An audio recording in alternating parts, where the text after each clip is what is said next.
Do you want to know the real reason why you are feeling overworked? It is because you are probably not managing your time correctly. And one of the things that I get asked about a lot is around time management. How do you manage your time, especially when you have multiple clients that you're working for and you also want to have a life? Well, I'm going to show you today exactly how you can do that. And I also have a free gift for you. So stay to the end and I will tell you how you can get that free gift. So let's first talk about time management. This is one of those things that a lot of people all say that they have a problem with, but it's something that they don't really want to fix.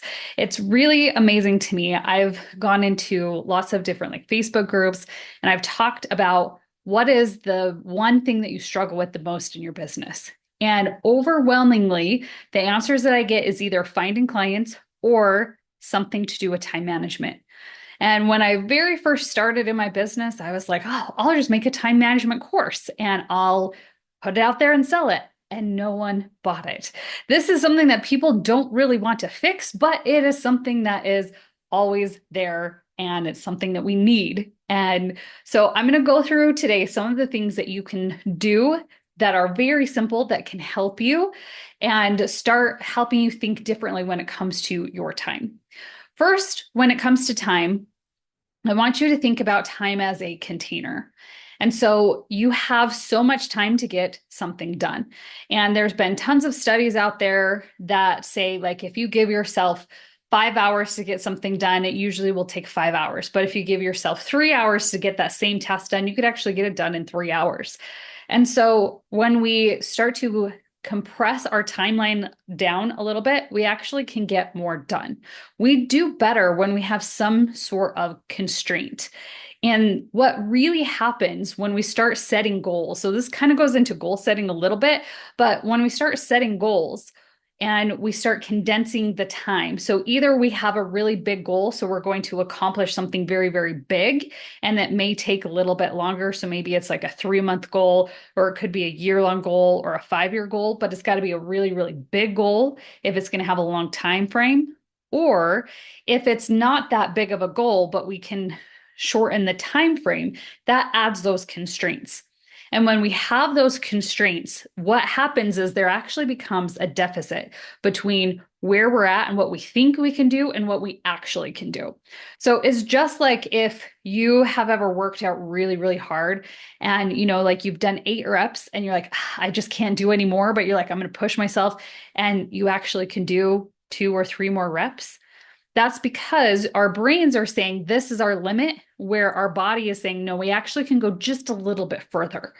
And it's the same thing when it comes to doing tasks or anything like that, because what happens is in that gap between what we think we can do and what we actually can do, that's where creativity then steps in.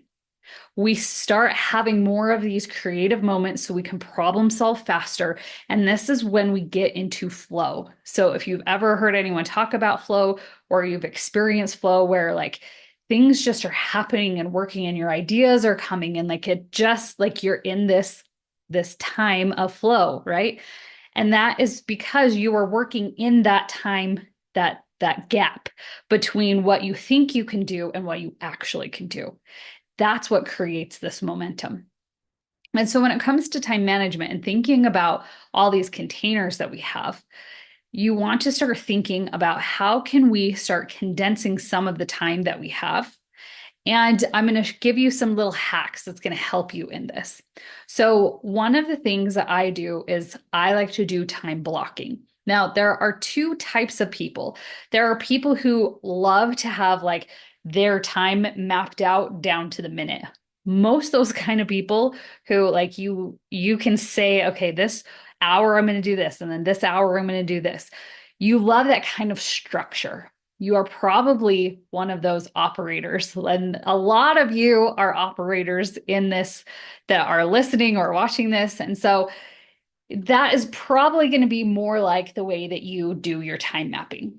But if you are more of on the visionary side and you don't like to have those constraints put on you, you want to be a little bit more free, you can still do time blocking, but I do blocks for those types of people. I'm someone that I like to have each block mapped out for me, like each hour mapped out. You could do a block of like 4 hours and give like some options of what to do during that time. So just so you know, you can either go like super granular on this, or you can go a little bit more high level, just depending on what feels comfortable to you. And so what I like to do is I get just a blank week calendar and I look at it. And the very first thing that I do is I'm going to block out all my family time, because that is the most important thing to me. So I block out all, like when I have to take my kids to their extracurricular activities that they're doing, date night with my husband, time for like we have movie night every week. And so I map that out. And so I put all of those non-negotiable times on my calendar. Then I look and see, do I have any standing meetings? So I'll put in all those standing meetings that I have throughout the week. Then I can look at it and I can start seeing these chunks of time that are available. And so you can do this one of two ways.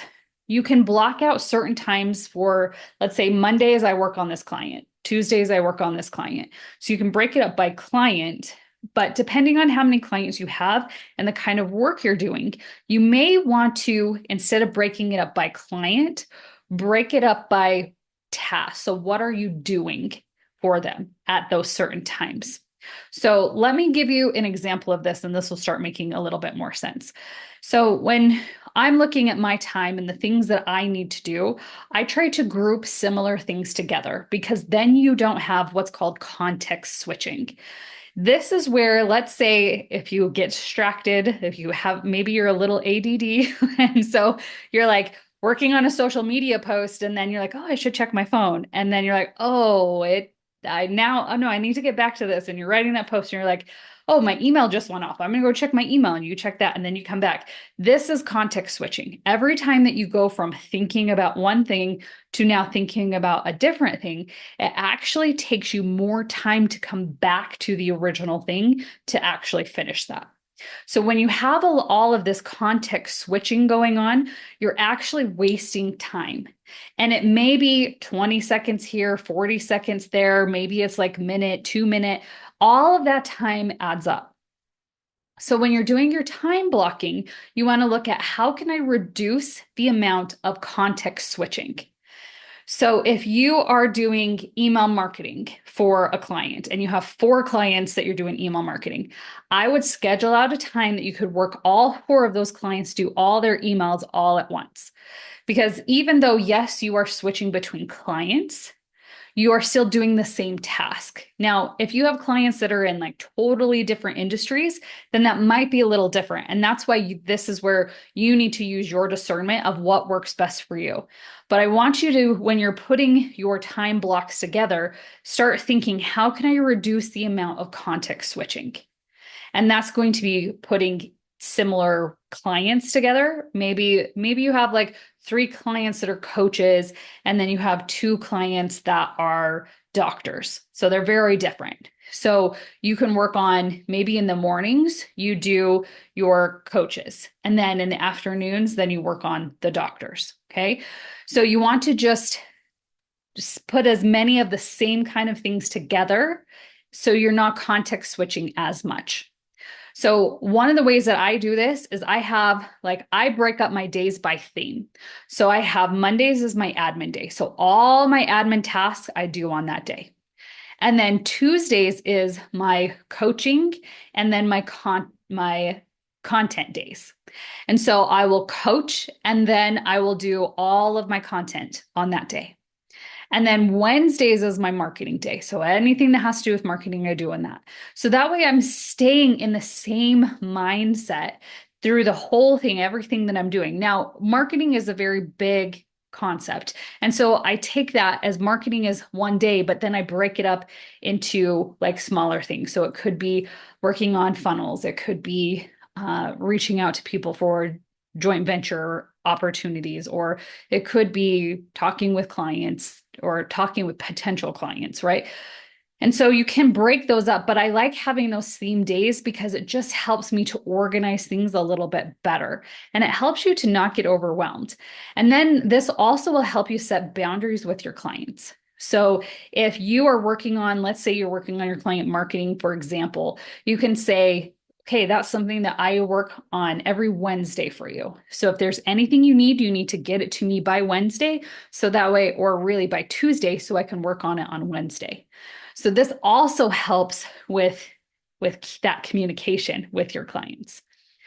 One other thing when it comes to looking at this and your time mapping and figuring all of this out is you don't want to give yourself big, huge chunks of time. So let's say you don't want to like map out like 6 hours to do something or 3 hours to do something.